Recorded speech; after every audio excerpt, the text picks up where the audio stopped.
Spoiler warning! Geeky TV is a podcast where two friends talk about/review the latest episodes of all the shows they watch. In order to do so, they give out spoilers. If you do not want to be spoiled, do not listen. Enjoy! This is Wheeljack from Transformers Prime, and you're listening to Geeky TV, only on the Vac and Network.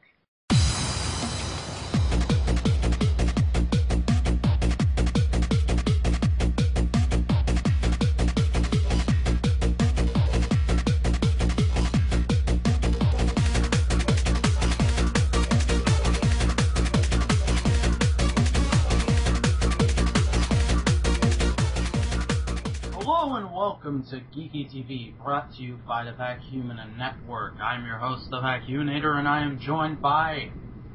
Cally Carrie Shoka, hello! We almost didn't do an episode this week! Oh, jeez. Things have been a little bit crazy. My air conditioning is broken. And I'm sweating 100 degrees in May. What the hell, nature? What the hell? Wow, for once it's hotter in New York than Florida. That doesn't happen a lot.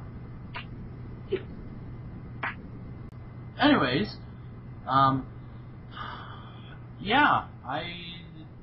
stuff's been happening, and, I don't know, I don't have too terribly much to talk about here in this opening thing that we usually do. Aside from mentioning the elephant in the room, Toonami came back this Saturday, and I watched it. Did you watch it, Cally? Actually, no, I did not. Well, I don't blame you because you told me you don't have room for another fandom in your head. And also because I sleep at 1 in the morning. Well, I have no life, so I can afford to stay up that late. But... yeah, I'm not gonna say, sorry, baby burp. I'm not gonna say, too terribly much of what I thought of the new Toonami here. All I'm going to say is I enjoyed it, and I'm very glad it's back. But if you want to hear more of my thoughts, last night, War007 and I, recorded, a podcast, specifically about Toonami's return to television, and we talked about the first night, and I guess this isn't adequate enough time to talk about it anyways.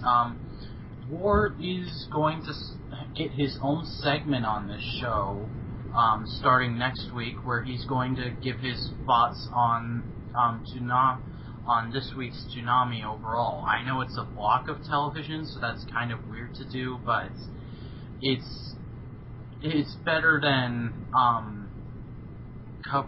taking the time to cover all of the animes individually, because some of the a good chunk of the animes that are on Toonami right now have already finished their run, so it would just be weird talking about them separately, in my opinion.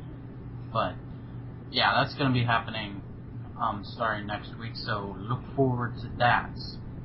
But for now, I guess we'll go ahead and get on to the news. The news. First up in the news this week, we have Power Rangers Super Samurai Fall Preview Trailer Super Fantastic Thingy. Yeah, I'm hyped for the conclusion to Samurai this fall. It's going to be fun times. The trailer looks very cool. But I doubt you watched this, did you? No. I'm sorry. Okay. Well, let's go ahead and move on to the next thing then, because I don't have much to say about that trailer unless I was going to go like, that shot was cool looking. But the next thing is, ABC passes on A.K.A. Jessica Jones, but they say a new Hulk series is still possible for 2013. Yeah, I can pretty much figure out why they passed on this, because, number one,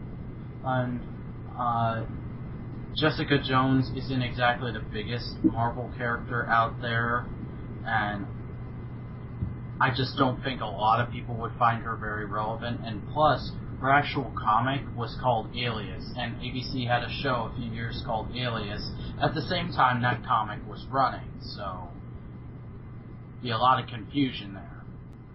But as to the fact of there could be another Hulk show, I don't know. I would have to see the actual show before I could give my opinion on whether I'd be for it or against it, because right now, it doesn't look like they could get Ruffalo to play Hulk in the TV show, and so I would feel very uncomfortable about having two Hulks existing at the same time, one in the movies and one on TV.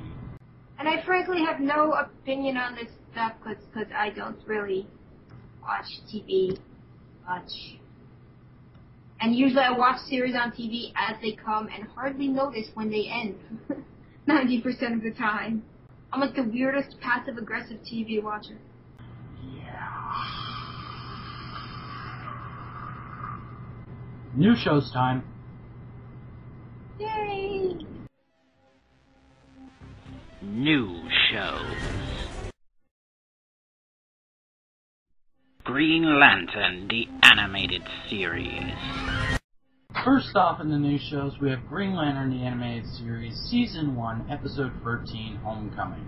Atrocitus aboard the Stolen Interceptor invades Oa, beginning the Red Lantern invasion. The Green Lantern Corps' only hope may rest on the blue light of hope. That was redundant. This was the Season 1 finale of Green Lantern, the animated series, and I have to say, I really enjoyed this episode. This series started off very meh for me, and gradually has gotten better, which I think that's the mark of a really good show. And I really think this is one of the best season finales as far as an animated series I have seen in a long time. All the character arcs sort of came to fruition. Like, it didn't feel like anything was left behind, and I'm really hoping to see where they take the character of Saint Walker from here, because he was just awesome in this episode. And now that the Red Lanterns are sort of kind of good, it's complicated. I'm wondering how he's going to react to that, because his whole thing was, I'm going to become the Blue Lantern to save the universe from the evil of the Red Lanterns because they destroyed my planet, and I don't want that to happen to anyone else. So I don't know if I'm more thinking that because of this show, it'll probably just be like, oh, okay, for him. But I would also like it if they entertain the possibility of him being totally upset and like, no, why are you working with them? We have to beat them. They're evil. I don't care if only Atrocitus was evil. That the Red Lanterns altogether are evil, kind of a thing. But overall, I found this was a great episode, and I really can't wait for Season 2 to start. When does Season 2 start? Because, literally, I can't wait. I'm not just saying that because it's a great show. I literally cannot wait. I want more. But, yeah, I'm going to give this episode a 9.5 out of 10. So let's go on to the reoccurring shows. Reoccurring shows. Young Justice, Season 1, Invasion, Episode 5, Behemoth. Blue Beetle searches for a missing friend while Miss Martian, Wonder Girl, Batgirl, and Bumblebee travel to Vialia to investigate. I went into this episode thinking I really wasn't going to like it because this may come off wrong, but I'm not really a big fan of the whole girls' night out type of episodes where they just focus on, where it's just an entire episode where all we see is the female members of the cast.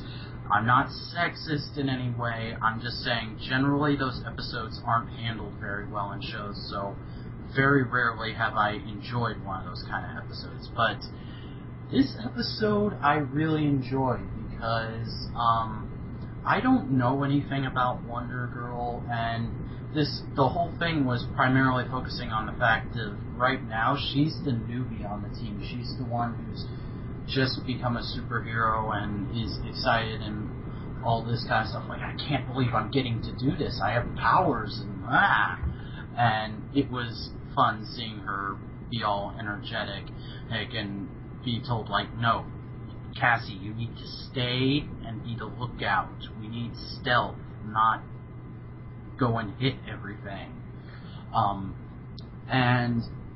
I know very little about Blue Beetle, so I also enjoyed the side plot with him. But yeah, it was definitely a fun episode. It's not the best episode in the series by any regard, but I didn't hate it like I thought I was going to. So I'm going to give it a 6. Game of Thrones. Game of Thrones Season 2, Episode 9, Blackwater. The entire episode was essentially focusing on the invasion of King's Landing by Stannis Baratheon, which was kind of coming and we knew was going to be big. I didn't expect it to be the entire episode, but holy crap, was it worth it. Earlier in the series, they mentioned... So it was just one big fight scene? A fight scene interrupted with Cersei getting drunk randomly, but yes, they mentioned earlier in the series this chemical in a bottle called wildfire, which they said could burn through anything, stone, wood, metal, flesh, which you would assume would be the equivalent of like hot oil. Well, you just pour it down on people and it will melt through them, which is how you assume they would use it in this medieval type of thing. No! Stannis Baratheon's forces are coming in by boat. So, Tyrion, Lannister gets the bright idea to cover an entire boat unmanned with wildfire, and it's the middle of the night when Stannis Baratheon's forces are attacking. And they go in, they notice the boat, and they go, wildfire, go around it! No! Arrow with fire on the end of it, into the boat. Giant explosion! And it was this very big, epic scene of giant green explosion and lots of people and lots of boats dying and screaming. And it was somehow awesome. Where you're just going to sit there for a minute and go, yeah, that's how you use wildfire. And you just have this dopey grin on your face. Every single fan watching Game of Thrones probably had that same look on their face. The entire thing was the attack on King's Landing. And it wasn't apparent who was going to win for the good portion of it. Like, the fighting was fierce. A lot of people were going down. King Joffrey, who at first was going, yes, I will kill so many people, started to realize that, holy crap, people are actually dying. And then he was going, oh crap, oh crap, oh crap. Not out loud, but he's an idiot. He's a 17-year-old juvenile, cocky shit. So, kind of expected him to be a coward at the same time. So as soon as his mother was being updated the entire time by her secret lover who was going in and out of the battlefield, told him how badly the fighting was doing. She like, call my son back. So the king just ran back into the keep. And the people were like, what the hell? Where's the king? How are we supposed to fight this now? People were like about to leave. And Tyrion Lannister again, who's by the way, they call him the imp. He's a little person. He's like 3 feet tall. Was like, if I'm half a man. They say I'm half a man. And if I'm going out, and then he gives this very dramatic speech about how don't fight for the king, don't fight for money, because there isn't any. They're going to burn your houses, they're going to rape your wives, they're going to kill your children, go out and fight for them. And then he goes, those are brave men about to attack us. Let's go kill them. And everyone cheers, they go out, and then Tyrion Lannister, I think is pronounced, Cersei and Tyrion's father, shows up, saves the day. But the entire episode was also interrupted randomly by Cersei being drunk off her ass by wine with a woman and children, and you get to really see her true character where she, well, you kind of already know her true character, but at the same time, she's drunk and saying things she probably shouldn't be saying, and it was kind of awesome. And seeing, the Stark girl, who's Joffrey's betrothed and honestly doesn't want to be there at any point of the day, but, has been pretty brave throughout the series so far, is the only one doing anything to cheer up all the other women and girls and children that are hiding there. But at the end, she's given a choice maybe to leave and run away with one of the deserters who surprised me. The Hound deserted the king. Pretty much said, fuck the king, and left. He's this big, tough guy who admits to enjoying killing people, says killing is the greatest thing, and she's like, I might go with him to escape. I'm thinking to myself, what the hell? So yeah, that was the entire episode. She maybe left with the murderer, who will probably rape her at some point. And, yeah. Stannis Baratheon survived, but is probably in a cell now. King's Landing was saved by Cersei's and Tyrion's father right before she was about to poison her youngest son and herself. Tyrion might have died. We don't know. His face got cut off, and it looked like one of those slices across the face that might just chop off half his head off. So we're not sure if he's alive now or not, or I'm not. Book readers know, I do not. So yeah, I'm giving this episode a 9 because it was actually a really awesome episode with explosions and death and fighting. Transformers Prime. Transformers Prime Season 2, Episode 15. Toxicity! Bulkhead is faced with life-threatening danger during the last relic hunt. Holy crap, how many different types of energon are they going to introduce in this series? Like, it's going to be the new kryptonite. There's 50 bajillion different types of kryptonite. This is like the 4th or 5th different type of energon. They call it Tox-N, which you're like, why don't you just say toxin and be done with it? Why don't you just call it a toxin poison? Not everything needs to have energon in it or have a name with it. If you open a thing and you go, holy crap, there's poison in here, then people will know it's poison. It doesn't have to be a specific type of poison. You don't have to open it and go, oh my god, there's a so-and-so chemical compound, whatever the fuck. How does Bulkhead know this? Because reasons. He saw an entire platoon blown up by this stuff, but if you see an entire platoon blown up by something, you know the exact make and model of the gun that shot it? I don't... Anyway, yes. I like the fact that in the past few episodes, the writers managed to pull together 3 episodes and that happened, quote unquote, at the same time, and managed to make technically, it's been a 4-episode trilogy, but technically 5 if you count the one where the ship went crazy and decoded the thing for the relics. No, but the episodes where they were all happening at the same time, when the 3 different teams went off and they were all happening together. I like the fact that they managed to pull all that together and do it so smoothly, where each episode you don't really seem to know until the very end of it. But yeah, Bulkhead happens with toxicity, and he's trying to put it in a volcano. I'm someone who rarely cares for Bulkhead, at all. So this episode was just a treat for me. I really enjoyed him and Fowler, trading war stories. That was awesome. I can't have cheeseburger! I admit, I laughed when the slightly drunken Fowler said that. I was like, homage time, really? And you do it for I Can Have Cheeseburger? That is what you chose to do? I love drunken Fowler so much. Do they have to actually call the people for I Can Have Cheeseburger to ask them if they can use this in their episode? I'm sure there's some kind of legality involved. But... yeah, there probably was. But yes. You know what would have been awesome? If Drunken Fowler had said, "Scooby-Dooby-Doo!" That probably would have been a slightly more difficult legality to get around. Yeah, but still, I want to see that happen. I Can Have Cheeseburger was just as awesome. Yeah, well. Fowler gets drunk a lot in this series. He does. Semi-incoherent. And then there was the Insecticon hard shell.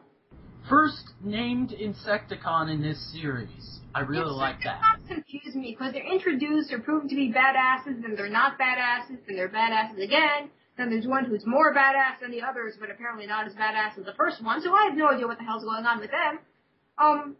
Well, see, here's the thing. I'm kind of think I've worked out how the whole Insecticon thing works. How you justify the fact that in that one episode, Optimus and the gang were just randomly shooting Decepticons out of the air with one shot. It just so happens that, well, the Insecticons can be controlled like a hive mind by someone. They are actually individuals, and some of them are more powerful than others. So the Autobots were just getting lucky shots off on the Insecticons that were really shitty warriors. I guess. And also, this finally cements the fact that the Insecticons are all individual people. Yes.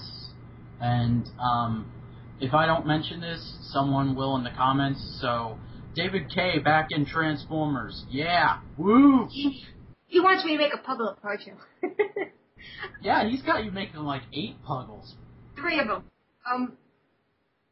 It's going slowly. I'm messing up with the pattern a little bit and changing the design as it goes, which usually happens the first time I make anything. But anyway, I'm digressing off topic.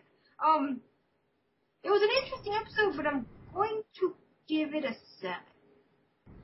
I'm gonna give it a 7.5. To be honest, I really liked it, but I hesitate to call it amazing. Yeah, it wasn't an amazing episode. I'm annoyed by all the different types of it. Yeah. And I'm sorry, every time they mention how close Bulkhead is with Miko, I don't feel it in the show. Like, they mention it all the time how close Bulkhead and Miko are, and he's like going, I will do this for Miko, and I don't know, it doesn't feel to me like they, like, I don't know.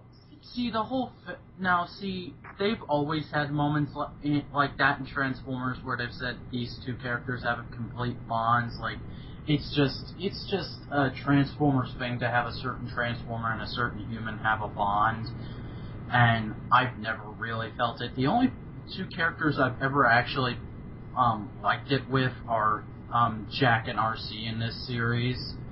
Other than that, I've never really cared for it. Like, I haven't cared for Sam and Bumblebee in the movies. I haven't cared for Spike and Bumblebee in G1 or any of that kind of stuff. But I felt it much stronger in Transformers Animated with Sorry and Bumblebee. They just connected very well with me together.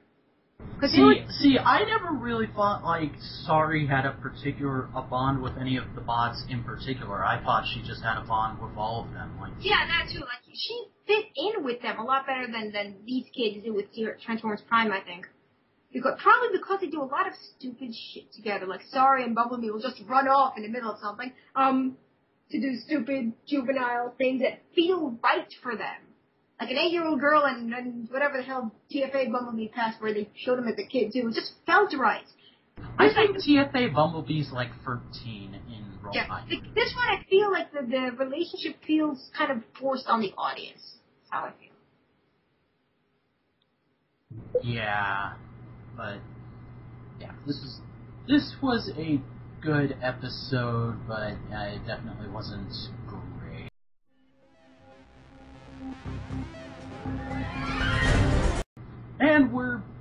And we're back here on Geeky TV, and yeah, this was a surprisingly short show. Like, a lot of shows are in break. Like your season just aired like a couple weeks ago, so not as many shows around. Yeah, like Power Rangers Samurai is on break. Big Bang Theory just ended. Fringe just ended. Last Man Standing ended a little bit ago, and just this week, Green Lantern ended. So we're only going to have 3 shows to talk about for a while. And that's one of those is probably going to end at some point too. Yeah, and we're just stuff. probably going to get to the point where we're just going to pop in here and be like, Transformers Prime! Yay! Bye! Maybe we can start talking about video games or something. I didn't know it was called Geeky Video Games.